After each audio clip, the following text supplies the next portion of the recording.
ನಮಸ್ಕಾರ ಸ್ನೇಹಿತರೆ, ಎಲ್ಲರಿಗೂ ಸ್ವಾಗತ.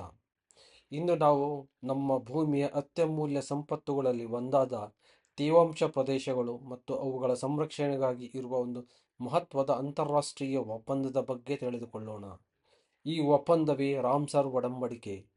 ನೀರು ಮತ್ತು ಭೂಮಿಯ ನಡುವೆ ಸಮತೋಲನ ಕಾಯ್ದುಕೊಳ್ಳುವ ಈ ತೇವಾಂಶ ಪ್ರದೇಶಗಳು ನಮ್ಮ ನೈಸರ್ಗಿಕ ಪರಿಸರ ವ್ಯವಸ್ಥೆಗೆ ಅಡಿಪಾಯವಿದ್ದಂತೆ. ಇವು ಅಪರೂಪದ ಜೀವ ಪ್ರಭೇದಗಳಿಗೆ ಆವಾಸ ಸ್ಥಾನ, ನಮ್ಮ ನೀರಿಗೆ ಮೂಲ ಮತ್ತು ಪ್ರವಾಹದಿಂದ ನಮ್ಮನ್ನು ರಕ್ಷಿಸುವ ನೈಸರ್ಗಿಕ ತಡೆಗೋಡೆಗಳಾಗಿ ಕಾರ್ಯನಿರ್ವಹಿಸುತ್ತವೆ.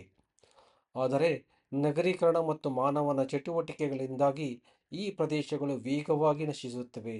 ಇದನ್ನು ತಡೆಯಲು 1971ರಲ್ಲಿ ಇರಾನ್ನ ರಾಮ್ಸರ್ ನಗರದಲ್ಲಿ ಜಗತ್ತಿನ ನಾಯಕರು ಒಗ್ಗೂಡಿ ಈ ಒಪ್ಪಂದಕ್ಕೆ ಸಹಿ ಹಾಕಿದರು. ತೇವಾಂಶ ಪ್ರದೇಶಗಳನ್ನು ರಕ್ಷಿಸುವುದು ಕೇವಲ ಒಂದು ದೇಶದ ಜವಾಬ್ದಾರಿಯಲ್ಲ, ಇದು ಜಾಗತಿಕ ಕಾರ್ಯವಾಗಿದೆ ಎಂದು ಈ ಒಪ್ಪಂದ ಘೋಷಿಸಿತು. ಈ ವಿಡಿಯೋದಲ್ಲಿ ರಾಮ್ಸರ್ ಒಡಂಬಡಿಕೆಯ ಬಗ್ಗೆ ನಾವು ವಿವರವಾಗಿ ತಿಳಿಯಲಿದ್ದೇವೆ. ಈ ಪ್ರಯಾಣಕ್ಕೆ ನೀವೆಲ್ಲರೂ ಸಿದ್ಧರಾಗಿ. ವೆಟ್ಲ್ಯಾಂಡ್ಸ್ ಎಂದರೆ ನೀರು ನಿಂತಿರುವ ಅಥವಾ ಆಗಾಗ ನೀರು ತುಂಬಿಕೊಳ್ಳುವ ಭೂಮಿಯ ಭಾಗಗಳು. ಈ ಪ್ರದೇಶಗಳಲ್ಲಿನ ಮಣ್ಣು, ನೀರು ಮತ್ತು ತೇವಾಂಶದಿಂದ ಸದಾ ತುಂಬಿರುತ್ತದೆ. ಇವುಗಳನ್ನು ತೇವಾಂಶ ಪ್ರದೇಶಗಳು, ಜೌಗು ಭೂಮಿ, ಧರೆ ಭೂಮಿ ಎಂದು ಸಹ ಕರೆಯಲ್ಪಡುತ್ತವೆ. ಜಾಗತಿಕವಾಗಿ ತೇವಾಂಶ ಪ್ರದೇಶಗಳ ಸಂರಕ್ಷಣೆ ಮತ್ತು ಅವುಗಳ ಸುಸ್ಥಿರ ಬಳಕೆಯನ್ನು ಉತ್ತೇಜಿಸುವುದು ರಾಮ್ಸರ್ ಒಡಂಬಡಿಕೆಯ ಪ್ರಮುಖ ಗುರಿಯಾಗಿದೆ. ಈ ಒಡಂಬಡಿಕೆಯನ್ನು 1971ರ ಫೆಬ್ರವರಿ 2ರಂದು ಇರಾನ್ನ ರಾಮ್ಸರ್ ಎಂಬ ನಗರದಲ್ಲಿ ಅಂಗೀಕರಿಸಲಾಯಿತು. ಇದನ್ನು 1975ರಿಂದ ಜಾರಿಗೆ ತರಲಾಗಿದೆ. ಈ ಒಪ್ಪಂದದ ಪ್ರಕಾರ ತೇವಾಂಶ ಪ್ರದೇಶಗಳು ಎಂದರೆ ಕೃತಕ ಅಥವಾ ನೈಸರ್ಗಿಕ, ಶಾಶ್ವತ ಅಥವಾ ತಾತ್ಕಾಲಿಕ ಜೌಗು ಪ್ರದೇಶಗಳು, ಜೌಗು ಭೂಮಿಗಳು ಅಥವಾ ನೀರು ನಿಂತಿರುವ ಜಾಗಗಳು ಅಥವಾ ಜಲಮೂಲಗಳು. ಅಂತಾರಾಷ್ಟ್ರೀಯ ಮಹತ್ವ ಪಡೆದಿರುವ ತೇವಾಂಶ ಪ್ರದೇಶಗಳನ್ನು ಗುರುತಿಸಿ ಅವುಗಳನ್ನು ರಾಮ್ಸರ್ ತಾಣಗಳು ಎಂದು ಘೋಷಿಸಲಾಗುತ್ತದೆ. ಈ ತಾಣಗಳನ್ನು ರಕ್ಷಿಸಲು ಒಪ್ಪಂದಕ್ಕೆ ಸಹಿ ಹಾಕಿದ ದೇಶಗಳು ಬದ್ಧವಾಗಿರುತ್ತವೆ. ಭಾರತವು 1982ರಲ್ಲಿ ಈ ಒಡಂಬಡಿಕೆಗೆ ಸೇರ್ಪಡೆಯಾಯಿತು. ಅಂದಿನಿಂದ ದೇಶದ ಅನೇಕ ಪ್ರಮುಖ ತೇವಾಂಶ ಪ್ರದೇಶಗಳನ್ನು ರಾಮ್ಸರ್ ತಾಣಗಳಾಗಿ ಘೋಷಿಸಲಾಗಿದೆ. ಈ ತಾಣಗಳು ಭಾರತದ ಜೀವವೈವಿಧ್ಯವನ್ನು ರಕ್ಷಿಸುವಲ್ಲಿ ಪ್ರಮುಖ ಪಾತ್ರ ವಹಿಸುತ್ತವೆ. ಇಲ್ಲಿ ಸಾವಿರಾರು ಬಗೆಯ ಸಸ್ಯಗಳು, ಪ್ರಾಣಿಗಳು ಮತ್ತು ವಲಸೆ ಹೋಗುವ ಪಕ್ಷಿಗಳು ಆಶ್ರಯ ಪಡೆಯುತ್ತವೆ. ರಾಮ್ಸರ್ ಒಡಂಬಡಿಕೆಯು ಒಂದು ತೇವಾಂಶ ಪ್ರದೇಶವನ್ನು ಅಂತಾರಾಷ್ಟ್ರೀಯ ಮಹತ್ವದ ತೇವಾಂಶ ಪ್ರದೇಶ ಎಂದು ಘೋಷಿಸಲು ಕೆಲವು ನಿರ್ದಿಷ್ಟ ಮಾನದಂಡಗಳನ್ನು ಹೊಂದಿದೆ. ಒಂದು ತೇವಾಂಶ ಪ್ರದೇಶವು 9 ಮಾನದಂಡಗಳಲ್ಲಿ ಒಂದನ್ನಾದರೂ ಪೂರೈಸಿದರೆ ಅದನ್ನು ರಾಮ್ಸರ್ ತಾಣವೆಂದು ಪರಿಗಣಿಸಬಹುದಾಗಿದೆ. ಮಾನದಂಡ 1: ವಿಶಿಷ್ಟ ಅಥವಾ ಅಪರೂಪದ ಪ್ರಾತಿನಿಧಿಕ ಗುಣ. ಇದು ಒಂದು ಅಪರೂಪದ ಅಥವಾ ವಿಶಿಷ್ಟವಾದ ತೇವಾಂಶ ಪ್ರದೇಶದ ಮಾದರಿಯಾಗಿರಬೇಕು. ಇಲ್ಲಿ ಪ್ರಾದೇಶಿಕ ಅಥವಾ ಜೈವಿಕ ಭೌಗೋಳಿಕ ಪ್ರದೇಶಕ್ಕೆ ವಿಶಿಷ್ಟವಾದ ಪರಿಸರ ವ್ಯವಸ್ಥೆ ಇರಬೇಕು. ಮಾನದಂಡ 2: ಅಳಿವಿನಂಚಿನಲ್ಲಿರುವ ಅಥವಾ ದುರ್ಬಲ ಪ್ರಾಣಿ ಅಥವಾ ಸಸ್ಯ ಪ್ರಭೇದಗಳನ್ನು ಬೆಂಬಲಿಸುವ ತೇವಾಂಶ ಪ್ರದೇಶವಾಗಿರಬೇಕು. ಮೂರನೆಯ ಮಾನದಂಡ: ಇದು ಜೈವಿಕ ವೈವಿಧ್ಯತೆಯನ್ನು ಕಾಪಾಡಿಕೊಳ್ಳಲು ನಿರ್ಣಾಯಕವಾಗಿರುವ ಸಸ್ಯ ಮತ್ತು ಪ್ರಾಣಿ ಪ್ರಭೇದಗಳ ಸಮುದಾಯಗಳನ್ನು ಬೆಂಬಲಿಸಬೇಕು. ಮಾನದಂಡ 4: ಸಸ್ಯ ಅಥವಾ ಪ್ರಾಣಿ ಪ್ರಭೇದಗಳ ಜೀವನ ಚಕ್ರದ ಒಂದು ಪ್ರಮುಖ ಹಂತವನ್ನು ಇದು ಬೆಂಬಲಿಸಬೇಕು. ಪ್ರತಿಕೂಲ ಪರಿಸ್ಥಿತಿಗಳಲ್ಲಿ ಆಶ್ರಯ ಒದಗಿಸಬೇಕು. ಮಾನದಂಡ 5: ಒಂದು ಪ್ರದೇಶವು 20,000 ಅಥವಾ ಅದಕ್ಕಿಂತ ಹೆಚ್ಚು ಜಲಪಕ್ಷಿಗಳನ್ನು ನಿಯಮಿತವಾಗಿ ಆಶ್ರಯಿಸಬೇಕು. ಮಾನದಂಡ 6: ಒಂದು ನಿರ್ದಿಷ್ಟ ಜಲಪಕ್ಷಿ ಪ್ರಭೇದದ ಅಥವಾ ಉಪಜಾತಿಯ ಜಾಗತಿಕ ಜನಸಂಖ್ಯೆಯ ಕನಿಷ್ಠ 1ರಷ್ಟನ್ನು ಇದು ನಿಯಮಿತವಾಗಿ ಬೆಂಬಲಿಸಬೇಕು. ಮಾನದಂಡ 7: ಇದು ಮೀನು ಪ್ರಭೇದಗಳ ಅಥವಾ ಉಪಜಾತಿಗಳ ಒಂದು ಮಹತ್ವಪೂರ್ಣ ಭಾಗವನ್ನು ಬೆಂಬಲಿಸಬೇಕು. ಮಾನದಂಡ 8: ಮೀನು ಪ್ರಭೇದಗಳು ತಮ್ಮ ಜೀವನ ಚಕ್ರದ ನಿರ್ಣಾಯಕ ಹಂತಗಳಲ್ಲಿ ಈ ತೇವಾಂಶ ಪ್ರದೇಶವನ್ನು ಅವಲಂಬಿಸಿರಬೇಕು. ಜಾಗತಿಕ ಜನಸಂಖ್ಯೆಯ ಕನಿಷ್ಠ 1ರಷ್ಟನ್ನು ಒಳಗೊಂಡಿರುವ ತೇವಾಂಶ ಪ್ರದೇಶದ ಮೇಲೆ ಅವಲಂಬಿತವಾಗಿರುವ ಇತರ ಪ್ರಾಣಿ ಪ್ರಭೇದಗಳ ಜಲಪಕ್ಷಿಗಳಲ್ಲದ ಸಮುದಾಯವನ್ನು ಇದು ನಿಯಮಿತವಾಗಿ ಬೆಂಬಲಿಸಬೇಕು. ಈ ಮಾನದಂಡಗಳನ್ನು ಬಳಸಿಕೊಂಡು ಒಂದು ತೇವಾಂಶ ಪ್ರದೇಶವು ಪರಿಸರಕ್ಕೆ ಎಷ್ಟು ಮಹತ್ವದ್ದು ಮತ್ತು ಅದರ ಸಂರಕ್ಷಣೆ ಏಕೆ ಅಗತ್ಯ ಎಂಬುದನ್ನು ನಿರ್ಧರಿಸಲಾಗುತ್ತದೆ. ತೇವಾಂಶ ಪ್ರದೇಶಗಳನ್ನು ಅವುಗಳ ನೀರಿನ ಮೂಲ, ಸ್ಥಳ ಮತ್ತು ಗುಣಲಕ್ಷಣಗಳ ಆಧಾರದ ಮೇಲೆ ಪ್ರಮುಖವಾಗಿ ಮೂರು ವರ್ಗಗಳಾಗಿ ವಿಂಗಡಿಸಲಾಗಿದೆ. ಅವುಗಳೆಂದರೆ ಒಳನಾಡಿನ ತೇವಾಂಶ ಪ್ರದೇಶಗಳು, ಕರಾವಳಿಯ ತೇವಾಂಶ ಪ್ರದೇಶಗಳು ಮತ್ತು ಕೃತಕ ಅಥವಾ ಮಾನವ ನಿರ್ಮಿತ ತೇವಾಂಶ ಪ್ರದೇಶಗಳು.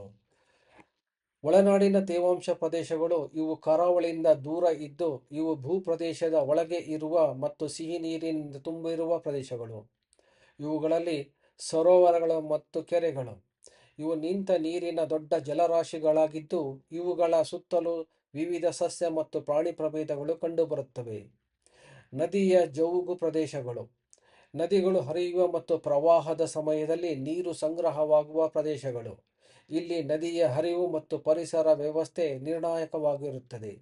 ಜೌಗು ಪ್ರದೇಶಗಳು ಅಂದರೆ ಮಾರ್ಷಸ್. ಇವು ಕಾಲಕಾಲಕ್ಕೆ ನೀರು ತುಂಬುವ ಪ್ರದೇಶಗಳು. ಸಾಮಾನ್ಯವಾಗಿ ಇಲ್ಲಿ ಹುಲ್ಲುಗಾವಲುಗಳು ಮತ್ತು ಸಣ್ಣ ಸಸ್ಯಗಳು ಬೆಳೆಯುತ್ತವೆ. ಇಲ್ಲಿ ಮರಗಳ ಪ್ರಮಾಣ ಕಡಿಮೆ. ಆಕ್ಸ್ಬೋ ಸರೋವರಗಳು. ಇವು ನದಿಯ ಹಾದಿ ಬದಲಾದಾಗ ಸೃಷ್ಟಿಯಾಗುವ ಅರ್ಧಚಂದ್ರಾಕೃತಿಯ ಸರೋವರಗಳು. ಕೃತಕ ಅಥವಾ ಮಾನವ ನಿರ್ಮಿತ ತೇವಾಂಶ ಪ್ರದೇಶಗಳು. ಇವುಗಳನ್ನು ಮನುಷ್ಯರು ವಿವಿಧ ಉದ್ದೇಶಗಳಿಗಾಗಿ ನಿರ್ಮಿಸಿದ್ದಾರೆ. ಉದಾಹರಣೆಗೆ ಜಲಾಶಯಗಳು ಮತ್ತು ಅಣೆಕಟ್ಟುಗಳು, ನೀರು ಸಂಗ್ರಹಣೆ, ವಿದ್ಯುತ್ ಉತ್ಪಾದನೆ ಮತ್ತು ನೀರಾವರಿಗಾಗಿ ನಿರ್ಮಿಸಲಾದ ದೊಡ್ಡ ಜಲರಾಶಿಗಳು. ಕೃಷಿ ಪ್ರದೇಶಗಳು. ಕೃಷಿ ಉದ್ದೇಶಗಳಿಗಾಗಿ ರಚಿಸಲಾದ ಮಾನವ ನಿರ್ಮಿತ ತೇವಾಂಶ ಪ್ರದೇಶಗಳು. ಉದಾಹರಣೆಗೆ ಭತ್ತದ ಗದ್ದೆಗಳು, ಮೀನು ಸಾಕಾಣಿಕಾ ಕೊಳಗಳು ಇತ್ಯಾದಿ. ರಾಮ್ಸರ್ ತಾಣಗಳ ಮಹತ್ವವು ಅನೇಕ ಕಾರಣಗಳಿಂದಾಗಿ ಬಹಳ ಮುಖ್ಯವಾಗಿದೆ. ಈ ತಾಣಗಳು ಕೇವಲ ಪಕ್ಷಿಗಳಿಗೆ ಆಶ್ರಯ ನೀಡುವ ಪ್ರದೇಶಗಳಾಗಿಲ್ಲ, ಬದಲಾಗಿ ಇಡೀ ಪರಿಸರ ಮತ್ತು ಮಾನವನ ಸಮುದಾಯಗಳಿಗೆ ಬಹುಪಯೋಗಿ ಆಗಿವೆ. ಈ ತಾಣಗಳು ಅಪಾರ ಜೀವ ವೈವಿಧ್ಯಕ್ಕೆ ನೆಲೆಯಾಗಿವೆ. ಇಲ್ಲಿ ಅನೇಕ ರೀತಿಯ ಸಸ್ಯಗಳು, ಮೀನುಗಳು, ಕಠಿಣ ಚರ್ಮಿಗಳು, ಉಭಯಚರಗಳು ಮತ್ತು ಸರೀಸೃಪಗಳು ಕಂಡುಬರುತ್ತವೆ. ವಲಸೆ ಬರುವ ಹಕ್ಕಿಗಳಿಗೆ ಆಹಾರ, ನೀರು ಮತ್ತು ಸಂತಾನೋತ್ಪತ್ತಿಗೆ ಸುರಕ್ಷಿತ ಆಶ್ರಯ ನೀಡುತ್ತದೆ. ಅನೇಕ ರಾಮ್ಸರ್ ತಾಣಗಳು ಅಪರೂಪದ ಮತ್ತು ಅಳಿವಿನಂಚಿನಲ್ಲಿರುವ ಸಸ್ಯ, ಪ್ರಾಣಿ ಮತ್ತು ಪಕ್ಷಿ ಪ್ರಭೇದಗಳಿಗೆ ಆವಾಸ ಸ್ಥಾನವಾಗಿದೆ. ಮ್ಯಾಂಗ್ರೋವ್ ಮತ್ತು ನದಿಮುಖಜ ಪ್ರದೇಶಗಳು ಮೀನುಗಳ ಸಂತಾನೋತ್ಪತ್ತಿಗೆ ಸೂಕ್ತ ಸ್ಥಳವಾಗಿವೆ. ಈ ಪ್ರದೇಶಗಳು ನೈಸರ್ಗಿಕ ಸ್ಪಂಜುಗಳಂತೆ ಕಾರ್ಯನಿರ್ವಹಿಸಿ ಅವು ಮಳೆಯ ನೀರನ್ನು ಸಂಗ್ರಹಿಸಿ ಪ್ರವಾಹವನ್ನು ನಿಯಂತ್ರಿಸುತ್ತವೆ. ಕರಾವಳಿಯ ಪ್ರದೇಶದಲ್ಲಿನ ಮ್ಯಾಂಗ್ರೋವ್ಗಳು ಮತ್ತು ನದಿಮುಖಜ ಭೂಮಿಗಳು ಮಣ್ಣಿನ ಸವೆತವನ್ನು ತಡೆದು ಚಂಡಮಾರುತ ಮತ್ತು ಸಮುದ್ರ ಅಲೆಗಳಿಂದ ತೀರವನ್ನು ರಕ್ಷಿಸುತ್ತವೆ. ಈ ತೇವಾಂಶ ಪ್ರದೇಶಗಳು ಇಂಗಾಲದ ಡೈಆಕ್ಸೈಡ್ ಅನ್ನು ಸಂಗ್ರಹಿಸಿ ಹವಾಮಾನ ಬದಲಾವಣೆಯ ಪರಿಣಾಮಗಳನ್ನು ತಗ್ಗಿಸಲು ಸಹಾಯ ಮಾಡುತ್ತದೆ. ರಾಮ್ಸರ್ ತಾಣಗಳು ಮೀನು, ಸೀಗಡಿ ಮತ್ತು ಕಠಿಣ ಚರ್ಮಿಗಳಂತಹ ಜಲಚರಗಳ ಸಂತಾನೋತ್ಪತ್ತಿ ಮತ್ತು ಬೆಳವಣಿಗೆಗೆ ಸೂಕ್ತ ಸ್ಥಳ ಒದಗಿಸುತ್ತದೆ. ಇದು ಸ್ಥಳೀಯ ಮೀನುಗಾರರಿಗೆ ಪ್ರಮುಖ ಆದಾಯದ ಮೂಲ. ಈ ಪ್ರದೇಶಗಳಲ್ಲಿ ಬೆಳೆಯುವ ಕೆಲವು ಸಸ್ಯಗಳು ಕರಕುಶಲ ವಸ್ತುಗಳು ತಯಾರಿಕೆ ಮತ್ತು ಸಾಂಪ್ರದಾಯಿಕ ಔಷಧಿಗಾಗಿ ಬಳಸಲಾಗುತ್ತದೆ. ಈ ತಾಣಗಳು ಪ್ರಕೃತಿ ಪ್ರೇಮಿಗಳು, ಪಕ್ಷಿ ವೀಕ್ಷಕರು ಮತ್ತು ಸಂಶೋಧಕರನ್ನು ಆಕರ್ಷಿಸುತ್ತದೆ. ಇದರಿಂದ ಪ್ರವಾಸೋದ್ಯಮ ಬೆಳೆದು ಮತ್ತು ಸ್ಥಳೀಯರಿಗೆ ಆರ್ಥಿಕತೆ ಲಾಭ ಉಂಟಾಗುತ್ತದೆ. ಅನೇಕ ತಾಣಗಳು ಸ್ಥಳೀಯ ಸಮುದಾಯಗಳ ಸಂಸ್ಕೃತಿ ಮತ್ತು ನಂಬಿಕೆಗಳೊಂದಿಗೆ ಸಂಬಂಧ ಹೊಂದಿವೆ. ಇವು ಧಾರ್ಮಿಕ ಆಚರಣೆಗಳು ಮತ್ತು ಹಬ್ಬಗಳ ಕೇಂದ್ರಗಳಾಗಿ ಕಾರ್ಯನಿರ್ವಹಿಸುತ್ತವೆ. ಅವುಗಳ ಸಂರಕ್ಷಣೆ ಸ್ಥಳೀಯ ಸಮುದಾಯಗಳಿಗೆ ತಮ್ಮ ಸಾಂಸ್ಕೃತಿಕ ಗುರುತನ್ನು ಉಳಿಸಿಕೊಳ್ಳಲು ಸಹಾಯ ಮಾಡುತ್ತಿದೆ. ಈ ಪ್ರದೇಶಗಳು ಸ್ವಚ್ಛ ಗಾಳಿ ಮತ್ತು ನೀರು ಒದಗಿಸುವುದರ ಮೂಲಕ ಸಾರ್ವಜನಿಕ ಆರೋಗ್ಯವನ್ನು ಸುಧಾರಿಸುತ್ತವೆ. ಪ್ರಶಾಂತವಾದ ಮತ್ತು ಸುಂದರವಾದ ಈ ತಾಣಗಳು ಜನರ ಮಾನಸಿಕ ಆರೋಗ್ಯ ಮತ್ತು ಯೋಗಕ್ಷೇಮಕ್ಕೆ ಕೊಡುಗೆ ನೀಡುತ್ತವೆ. ರಾಮ್ಸರ್ ತಾಣಗಳ ರಕ್ಷಣೆಯು ಸ್ಥಳೀಯ ಸಮುದಾಯಗಳಿಗೆ ತೇವಾಂಶ ಪ್ರದೇಶಗಳ ಸುಸ್ಥಿರ ನಿರ್ವಹಣೆಯಲ್ಲಿ ಪಾಲ್ಗೊಳ್ಳಲು ಮತ್ತು ತಮ್ಮ ಸಾಂಪ್ರದಾಯಿಕ ಹಕ್ಕುಗಳನ್ನು ರಕ್ಷಿಸಿಕೊಳ್ಳಲು ಅವಕಾಶ ನೀಡುತ್ತದೆ. ಭಾರತವು ಪ್ರಸ್ತುತ 91 ರಾಮ್ಸರ್ ತಾಣಗಳನ್ನು ಹೊಂದಿದೆ. ತಮಿಳುನಾಡು ರಾಜ್ಯವು ಅತ್ಯಧಿಕ ಸಂಖ್ಯೆಯ ತಾಣಗಳನ್ನು ಹೊಂದಿದ್ದು, ನಂತರದ ಸ್ಥಾನದಲ್ಲಿ ಉತ್ತರ ಪ್ರದೇಶ ಇದೆ. ಭಾರತವು 1982ರಲ್ಲಿ ರಾಮ್ಸರ್ ಒಪ್ಪಂದಕ್ಕೆ ಸಹಿ ಹಾಕಿದಾಗಿನಿಂದ ಈ ತಾಣಗಳ ಸಂಖ್ಯೆ ನಿರಂತರವಾಗಿ ಹೆಚ್ಚಾಗುತ್ತದೆ. ಇದು ದೇಶವು ಜೌಗು ಪ್ರದೇಶಗಳ ಸಂರಕ್ಷಣೆಗೆ ನೀಡುತ್ತಿರುವ ಆದ್ಯತೆಯನ್ನು ಸೂಚಿಸುತ್ತದೆ. ಇತ್ತೀಚೆಗೆ ರಾಜಸ್ಥಾನದ ಕಿಚನ್ ಮತ್ತು ಮೆನಾರ್ ಸೇರಿದಂತೆ ಕೆಲವು ಹೊಸ ತಾಣಗಳನ್ನು 2025ರಲ್ಲಿ ರಾಮ್ಸರ್ ಪಟ್ಟಿಗೆ ಸೇರಿಸಲಾಗಿದೆ. ರಾಮ್ಸರ್ ತಾಣಗಳ ಪಟ್ಟಿಯಲ್ಲಿ ಕರ್ನಾಟಕ ರಾಜ್ಯವು ಪ್ರಮುಖ ಸ್ಥಾನದಲ್ಲಿದೆ. ರಾಜ್ಯದಲ್ಲಿ ರಂಗನತಿಟ್ಟು ಪಕ್ಷಿಧಾಮ, ಮಾಗಡಿ ಕೆರೆ, ಅಘನಾಶಿನಿ ಅಣೆಬೆ ಮತ್ತು ಅಂಕಸಮುದ್ರ ಪಕ್ಷಿಧಾಮ ಸಂರಕ್ಷಣಾ ಮೀಸಲು ಪ್ರದೇಶ ಸೇರಿದಂತೆ 4 ಪ್ರಮುಖ ತಾಣಗಳು ಸೇರಿವೆ. ಈ ತಾಣಗಳು ಪಕ್ಷಿ ಸಂಕುಲದ ವಾಸಸ್ಥಾನವಾಗಿ ಮತ್ತು ಜೀವವಿದ್ಯಾ ಸಂರಕ್ಷಣಾ ಕೇಂದ್ರಗಳಾಗಿ ಕಾರ್ಯನಿರ್ವಹಿಸುತ್ತಿವೆ. ಈ ತಾಣಗಳ ಸೇರ್ಪಡೆಯು ಜಾಗತಿಕ ಮಟ್ಟದಲ್ಲಿ ಕರ್ನಾಟಕದ ಜೀವವೈವಿಧ್ಯತೆ ಮತ್ತು ಪರಿಸರ ಸಂರಕ್ಷಣಾ ಕ್ರಮಗಳಿಗೆ ಮಾನ್ಯತೆ ನೀಡುತ್ತದೆ. ಭಾರತವು ಏಷ್ಯಾದಲ್ಲಿ ಅತಿ ಹೆಚ್ಚು ರಾಮ್ಸಾರ್ ತಾಣಗಳನ್ನು ಹೊಂದಿರುವ ದೇಶವಾಗಿ ಗುರುತಿಸಿಕೊಂಡಿದೆ.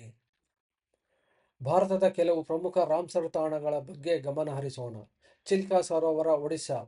1981ರಲ್ಲಿ ಭಾರತದಲ್ಲಿ ಮೊದಲ ಬಾರಿಗೆ ರಾಮ್ಸರ್ ಒಡಂಬಡಿಕೆಯಲ್ಲಿ ಇದನ್ನು ರಾಮ್ಸರ್ ತಾಣವೆಂದು ಮಾನ್ಯತೆ ನೀಡಲಾಯಿತು. ಚಿಲ್ಕಾ ಸರೋವರವು ಏಷ್ಯಾದ ಅತಿದೊಡ್ಡ ಉಪ್ಪು ನೀರಿನ ಲ್ಯಾಗೂನ್. ಇದು ಭಾರತೀಯ ಉಪಖಂಡದಲ್ಲಿ ವಲಸೆ ಬರುವ ಹಕ್ಕಿಗಳಿಗೆ ಅತಿದೊಡ್ಡ ಚಳಿಗಾಲದ ಆಶ್ರಯ ತಾಣವಾಗಿದೆ. ಸೈಬೀರಿಯಾ, ಇರಾನ್, ರಷ್ಯಾ ಮತ್ತು ಕ್ಯಾಸ್ಪಿಯನ್ ಸಮುದ್ರದಂತಹ ದೂರದ ಪ್ರದೇಶಗಳಿಂದ ಇಲ್ಲಿ ಲಕ್ಷಾಂತರ ಪಕ್ಷಿಗಳು ಬರುತ್ತವೆ. ರಾಜಸ್ಥಾನದ ಭರತಪುರದಲ್ಲಿರುವ ಕಿಲಾರಿಯೋ ರಾಷ್ಟ್ರೀಯ ಉದ್ಯಾನವನವು 1982ರಲ್ಲಿ ರಾಷ್ಟ್ರೀಯ ಉದ್ಯಾನವನ ಎಂದು ಘೋಷಿಸಲಾಯಿತು ಮತ್ತು 1985ರಲ್ಲಿ ಯುನೆಸ್ಕೋ ವಿಶ್ವ ಪರಂಪರೆಯ ತಾಣಗಳ ಪಟ್ಟಿಗೆ ಸೇರಿಸಲಾಯಿತು. ಈ ಉದ್ಯಾನವನವು ಸೈಬೀರಿಯಾ, ಅಫ್ಘಾನಿಸ್ತಾನ, ಟರ್ಕ್ಮೆನಿಸ್ತಾನ್ ಮತ್ತು ಚೀನಾದಂತಹ ದೂರದ ದೇಶಗಳಿಂದ ವಲಸೆ ಬರುವ ಸಾವಿರಾರು ಪಕ್ಷಿಗಳಿಗೆ ಆಶ್ರಯ ನೀಡುತ್ತದೆ. ಒಂದು ಕಾಲದಲ್ಲಿ ಇಲ್ಲಿ ಅಳಿವಿನಂಚಿನಲ್ಲಿರುವ ಸೈಬೀರಿಯನ್ ಕೊಕ್ಕೆರೆಗಳು ಅಧಿಕ ಪ್ರಮಾಣದಲ್ಲಿ ಕಂಡುಬರುತ್ತಿದ್ದವು. ವೇಂಬನಾಡ್ ಕೋಲ್ ತೇವಾಂಶ ಪ್ರದೇಶವನ್ನು 2002ರಲ್ಲಿ ರಾಮ್ಸಾರ್ ಪಟ್ಟಿಗೆ ಸೇರಿಸಲಾಯಿತು. ಇದು ಭಾರತದ ನೈಋತ್ಯ ಕರಾವಳಿಯಲ್ಲಿರುವ ಅತಿದೊಡ್ಡ ಲವಣಯುಕ್ತ ತೇವಾಂಶ ಪ್ರದೇಶವಾಗಿದೆ. ಇಲ್ಲಿ ವಿವಿಧ ಜಾತಿಯ ಸಸ್ಯಗಳು, ಮೀನುಗಳು, ಕಠಿಣಚರ್ಮಿಗಳು ಮತ್ತು ವಲಸೆ ಬರುವ ಹಕ್ಕಿಗಳು ವಾಸಿಸುತ್ತವೆ. ಇದು ಚಳಿಗಾಲದಲ್ಲಿ ಭಾರತದಲ್ಲಿ ಅತಿ ಹೆಚ್ಚು ವಲಸೆ ಹಕ್ಕಿಗಳನ್ನು ಆಕರ್ಷಿಸುವ ತಾಣಗಳಲ್ಲಿ ಒಂದಾಗಿದೆ. ಆಂಧ್ರಪ್ರದೇಶದ ಏಲೂರು ಜಿಲ್ಲೆಯಲ್ಲಿರುವ ಕೊಲೇರು ಸರೋವರ ಭಾರತದ ಅತಿದೊಡ್ಡ ಸಿಹಿನೀರಿನ ಸರೋವರಗಳಲ್ಲಿ ಒಂದಾಗಿದೆ. ಇದು ಕೃಷ್ಣಾ ಮತ್ತು ಗೋದಾವರಿ ನದಿಗಳ ನಡುವೆ ಇದೆ. ಈ ಸರೋವರವು ಸಾವಿರಾರು ವಲಸೆ ಬರುವ ಪಕ್ಷಿಗಳಿಗೆ ಪ್ರಮುಖ ಆಶ್ರಯ ತಾಣವಾಗಿದೆ. ಇಲ್ಲಿ ಸೈಬೀರಿಯಾ, ಮಧ್ಯ ಏಷ್ಯಾ ಮತ್ತು ಆಸ್ಟ್ರೇಲಿಯಾದಂತಹ ದೂರದ ಪ್ರದೇಶಗಳಿಂದ ಬರುವ ಹಕ್ಕಿಗಳನ್ನು ನೋಡಬಹುದು. ಬೂದು ನೀರುಗೋಳಿ, ಈಬಿಸ್, ಪೆಂಟಿಸ್ ಸ್ಟಾರ್ಕ್ ಮತ್ತು ವಿವಿಧ ಬಗೆಯ ಬಾತುಕೋಳಿಗಳು ಇಲ್ಲಿ ಕಂಡುಬರುತ್ತವೆ. ಈ ಸರೋವರದ ಪರಿಸರವಾದ ಮಹತ್ವವನ್ನು ಗುರುತಿಸಿ ಇದನ್ನು 1999ರಲ್ಲಿ ವನ್ಯಜೀವಿ ಧಾಮವೆಂದು ಘೋಷಿಸಲಾಯಿತು. ನಂತರ 2002ರಲ್ಲಿ ಇದನ್ನು ಅಂತಾರಾಷ್ಟ್ರೀಯ ಪ್ರಾಮುಖ್ಯತೆಯ ರಾಮ್ಸಾರ್ ಪ್ರದೇಶ ಎಂದು ಮಾನ್ಯತೆ ನೀಡಲಾಗಿದೆ. ಜೈಪುರ್ ಮತ್ತು ಅಜ್ಮೀರ್ ನಡುವೆ ಇರುವ ಸಾಂಬಾರ್ ಸರೋವರ ಇದು ಭಾರತದ ಅತಿದೊಡ್ಡ ಲವಣಯುಕ್ತ ಸರೋವರ. 1990ರಲ್ಲಿ ಇದನ್ನು ಅಂತಾರಾಷ್ಟ್ರೀಯ ಪ್ರಾಮುಖ್ಯತೆಯ ಜೌಗು ಪ್ರದೇಶ ಎಂದು ಮಾನ್ಯತೆ ನೀಡಲಾಯಿತು. ಈ ಸರೋವರವು ಕೂಡ ವಲಸೆ ಬರುವ ಹಕ್ಕಿಗಳಿಗೆ, ಅದರಲ್ಲೂ ವಿಶೇಷವಾಗಿ ಗುಲಾಬಿ ಫ್ಲಾಮಿಂಗೋ ಮತ್ತು ಇತರೆ ಅನೇಕ ಜಲಪಕ್ಷಿಗಳಿಗೆ ಆಶ್ರಯ ತಾಣವಾಗಿದೆ. ಮಣಿಪುರದಲ್ಲಿರುವ ಲೋಕ್ತಕ್ ಸರೋವರ ಭಾರತದ ಈಶಾನ್ಯ ಭಾಗದ ಅತಿದೊಡ್ಡ ನೀರಿನ ಸರೋವರ. ಈ ಸರೋವರದ ಪ್ರಮುಖ ಆಕರ್ಷಣೆ ಎಂದರೆ ಅದರ ಮೇಲೆ ತೇಲಾಡುವ ವೃತ್ತಾಕಾರದ ದ್ವೀಪಗಳು. ಇವುಗಳನ್ನು ಸ್ಥಳೀಯ ಭಾಷೆಯಲ್ಲಿ ಫ್ಯೂಮಿಡ್ ಎಂದು ಕರೆಯುತ್ತಾರೆ. ಇವು ತೇಲುವ ದ್ವೀಪಗಳಾಗಿವೆ. ಕೀಬುಲ್ ಲಿಮ್ಡಾವೋ ರಾಷ್ಟ್ರೀಯ ಉದ್ಯಾನವನ. ಈ ಸರೋವರದ ದಕ್ಷಿಣ ಭಾಗದಲ್ಲಿರುವ ಈ ಉದ್ಯಾನವನವು ವಿಶ್ವದ ಏಕೈಕ ತೇಲುವ ರಾಷ್ಟ್ರೀಯ ಉದ್ಯಾನವನವಾಗಿದೆ. ಇದು ಅಪರೂಪದ ಮತ್ತು ಅಳಿವಿನಂಚಿನಲ್ಲಿರುವ ಮಣಿಪುರದ ಜಿಂಕೆ, ಇದನ್ನು ಸ್ಥಳೀಯವಾಗಿ ಸಾಂಗಾಯ್ ಎಂದು ಕರೆಯುತ್ತಾರೆ, ಅದರ ಆವಾಸ ಸ್ಥಾನವಾಗಿದೆ. 1990ರಲ್ಲಿ ಲೋಕ್ತಕ್ ಸರೋವರವನ್ನು ಅಂತಾರಾಷ್ಟ್ರೀಯ ಪ್ರಾಮುಖ್ಯತೆ ಇರುವ ಜೌಗು ಪ್ರದೇಶವೆಂದು ಘೋಷಿಸಲಾಯಿತು. ಇದನ್ನು 1993ರಲ್ಲಿ ಮಾಂಟ್ರಿಯಾಕ್ಸ್ ದಾಖಲೆಯಲ್ಲಿ ಸೇರಿಸಲಾಗಿದೆ. ಕರ್ನಾಟಕವು ತನ್ನ ಶ್ರೀಮಂತ ಜೀವವೈವಿಧ್ಯ ಮತ್ತು ನೈಸರ್ಗಿಕ ಸೌಂದರ್ಯಕ್ಕೆ ಹೆಸರುವಾಸಿ. ಭಾರತದ ಇತರ ರಾಜ್ಯಗಳಿಗೆ ಹೋಲಿಸಿದರೆ ಸ್ವಲ್ಪ ವಿಳಂಬವಾಗಿದ್ದರೂ ಕರ್ನಾಟಕವು ಇತ್ತೀಚೆಗೆ 4 ಮಹತ್ವದ ತಾಣಗಳನ್ನು ರಾಮ್ಸರ್ ಪಟ್ಟಿಗೆ ಸೇರಿಸಿದೆ. ರಾಮ್ಸರ್ ತಾಣಗಳಲ್ಲಿ ಮೊದಲನೆಯದು ರಂಗನತಿಟ್ಟು ಪಕ್ಷಿಧಾಮ. ಈ ಪಕ್ಷಿಧಾಮವು ಕರ್ನಾಟಕದ ಮಂಡ್ಯ ಜಿಲ್ಲೆಯ ಶ್ರೀರಂಗಪಟ್ಟಣದ ಬಳಿ ಇದೆ. ಇದು ಕಾವೇರಿ ನದಿಯ ದ್ವೀಪಗಳ ಸಮೂಹವಾಗಿದ್ದು ರಾಜ್ಯದ ಅತಿದೊಡ್ಡ ಪಕ್ಷಿಧಾಮವಾಗಿದೆ. ಈ ಪ್ರದೇಶವನ್ನು ಕರ್ನಾಟಕದ ಪಕ್ಷಿಕಾಶಿ ಎಂದು ಕರೆಯಲಾಗುತ್ತದೆ. 2022ರಲ್ಲಿ ರಂಗನತಿಟ್ಟು ಪಕ್ಷಿಧಾಮಕ್ಕೆ ರಾಮ್ಸರ್ ತಾಣದ ಅಂತಾರಾಷ್ಟ್ರೀಯ ಮಾನ್ಯತೆ ದೊರೆತಿದೆ. ಇದರಿಂದಾಗಿ ಇದು ಜಾಗತಿಕ ಪ್ರಾಮುಖ್ಯತೆಯ ಜೌಗು ಪ್ರದೇಶವಾಗಿ ಗುರುತಿಸಲ್ಪಟ್ಟಿತು.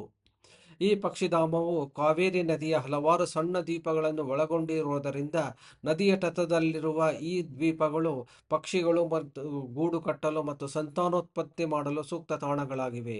ಇದು ವಲಸೆ ಬರುವ ಅನೇಕ ವಿದೇಶಿ ಪಕ್ಷಿಗಳಿಗೆ ಪ್ರಮುಖ ಆಶ್ರಯ ತಾಣ. ಪ್ರತಿ ವರ್ಷ ಸೈಬೀರಿಯಾ, ಲ್ಯಾಟಿನ್ ಅಮೆರಿಕ ಮತ್ತು ಉತ್ತರ ಭಾರತದಂತಹ ಪ್ರದೇಶಗಳಿಂದ ಸಾವಿರಾರು ಪಕ್ಷಿಗಳು ಇಲ್ಲಿಗೆ ಬರುತ್ತವೆ. ಇಲ್ಲಿ ಕೇವಲ ಪಕ್ಷಿಗಳು ಮಾತ್ರವಲ್ಲದೆ ವಿವಿಧ ಜಾತಿಯ ಮರಗಳು, ಮೀನುಗಳು, ಚಿಟ್ಟೆಗಳು ಮತ್ತು ಕಪ್ಪೆಗಳನ್ನು ಕಾಣಬಹುದು. ಪ್ರಮುಖವಾಗಿ ಮೊಸಳೆಗಳನ್ನು ಸಹ ಇಲ್ಲಿ ನೋಡಬಹುದಾಗಿದೆ. ಗದಗಿನ ಶಿರಹಟ್ಟಿ ತಾಲೂಕಿನಲ್ಲಿರುವ ಮಾಗಡಿ ಕೆರೆ ಪಕ್ಷಿ ಪ್ರಿಯರಿಗೆ ಒಂದು ಸ್ವರ್ಗವಾಗಿದೆ. 2024ರಲ್ಲಿ ರಾಮ್ಸರ್ ತಾಣವಾಗಿ ಗುರುತಿಸಲ್ಪಟ್ಟಿರುವ ಪ್ರಮುಖ ಜೌಗು ಪ್ರದೇಶಗಳಲ್ಲಿ ಒಂದಾಗಿದೆ. ಮಾಗಡಿ ಕೆರೆಯು ಪ್ರಮುಖವಾಗಿ ಚಳಿಗಾಲದಲ್ಲಿ ಸಾವಿರಾರು ವಲಸೆ ಹಕ್ಕಿಗಳಿಗೆ ಆಶ್ರಯ ನೀಡುತ್ತದೆ. ಪ್ರತಿ ವರ್ಷ ಅಕ್ಟೋಬರ್, ನವೆಂಬರ್ ತಿಂಗಳುಗಳಲ್ಲಿ ಇಲ್ಲಿಗೆ ಬರುವ ವಲಸೆ ಹಕ್ಕಿಗಳು ಮಾರ್ಚ್ ತಿಂಗಳವರೆಗೂ ಇಲ್ಲಿಯೇ ನೆಲೆಸಿರುತ್ತವೆ. ಈ ಕೆರೆಯು ಪಟ್ಟೆತಲೆ ಹೆಬ್ಬಾತುಗಳಿಗೆ ಪ್ರಸಿದ್ಧ. ಇವುಗಳು ಹಿಮಾಲಯದ ಮೂಲಕ ಮತ್ತು ಮಂಗೋಲಿಯಾ, ಟಿಬೆಟ್ ಮುಂತಾದ ದೂರದ ಪ್ರದೇಶಗಳಿಂದ ವಲಸೆ ಬರುತ್ತವೆ. ಈ ತಳಿಯ ಹಕ್ಕಿಗಳ ದೊಡ್ಡ ಸಮೂಹವನ್ನು ಇಲ್ಲಿ ಕಾಣಬಹುದು. ಪಟ್ಟೆತಲೆ ಹೆಬ್ಬಾತುಗಳ ಜೊತೆಗೆ ಇಲ್ಲಿ brahminy duck, painted stork, white ibis, spoonbill, grey heron ಸೇರಿದಂತೆ ಸುಮಾರು 130 ಹೆಚ್ಚು ಜಾತಿಯ ಪಕ್ಷಿಗಳನ್ನು ಗುರುತಿಸಲಾಗಿದೆ. ಅಲ್ಲದೆ ಅಪರೂಪದ ನೀರುನಾಯಿಗಳು ಕೂಡ ಈ ಕೆರೆಯಲ್ಲಿ ವಾಸಿಸುತ್ತವೆ. ಮಾಗಡಿ ಕೆರೆಯನ್ನು ರಾಮ್ಸರ್ ತಾಣವಾಗಿ ಘೋಷಿಸಿರುವುದರಿಂದ ಇದರ ಸಂರಕ್ಷಣೆಗೆ ಮತ್ತಷ್ಟು ಬಲ ತುಂಬಿದೆ. ಇದರಿಂದ ಈ ಕೆರೆಯ ಪರಿಸರ ವ್ಯವಸ್ಥೆ ಮತ್ತು ಜೈವಿಕ ವೈವಿಧ್ಯತೆಯನ್ನು ಕಾಪಾಡಲು ಹೆಚ್ಚಿನ ಸರ್ಕಾರಿ ಬೆಂಬಲ ಮತ್ತು ಅಂತಾರಾಷ್ಟ್ರೀಯ ಸಹಕಾರ ದೊರೆಯುತ್ತದೆ. ಇದು ಕೆರೆಯ ಸುಸ್ಥಿರ ಅಭಿವೃದ್ಧಿ ಮತ್ತು ಪ್ರವಾಸೋದ್ಯಮಕ್ಕೆ ಉತ್ತೇಜನ ಹಾಗೂ ಸಹಾಯ ಮಾಡುತ್ತದೆ. ಉತ್ತರ ಕನ್ನಡ ಜಿಲ್ಲೆಯಿರುವ ಅಘನಾಶಿನಿ ನದಿ ಕಣಿವೆ ಕರ್ನಾಟಕದ ಅತ್ಯಂತ ಪ್ರಮುಖ ಮತ್ತು ಜೀವ ವೈವಿಧ್ಯತೆಯಿಂದ ಕೂಡಿರುವ ರಾಮ್ಸರ್ ತಾಣಗಳಲ್ಲಿ ಒಂದಾಗಿದೆ. ಈ ನದಿಯ ಅಳಿವೆ ತನ್ನ ಅಪರೂಪದ ಪರಿಸರ ವ್ಯವಸ್ಥೆಯಿಂದಾಗಿ ಅಂತಾರಾಷ್ಟ್ರೀಯ ಮಾನ್ಯತೆ ಪಡೆದಿದೆ.